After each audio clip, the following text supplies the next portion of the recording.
Hello and welcome. In this video, we'll walk you through the deal detail view in Togile CRM so you can manage every aspect of your deals with speed and clarity. Go to the Deals section from the left menu. Click on any deal to open its detailed view. On the left side, you can see the basic deal information such as title, value, owner, and source.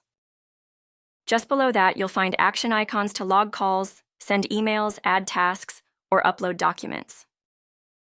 Then comes the Customizable Deal Information section with key data fields. On the right, the integration panel shows all connected tools and apps. Below that, you'll find product information linked to the deal. Lastly, related contacts for the deal are displayed here. In the center, you'll find the full deal activity history, including emails, calls, notes, and updates.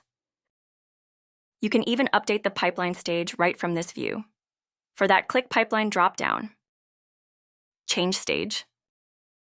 Update stage from this panel, and once done, click on Update. That's a complete look at the deal detail view. Everything about your deal in one place. And that's how you can navigate the deal detail view in Togile CRM, giving you complete visibility and control, all in one place. See you in the next tutorial.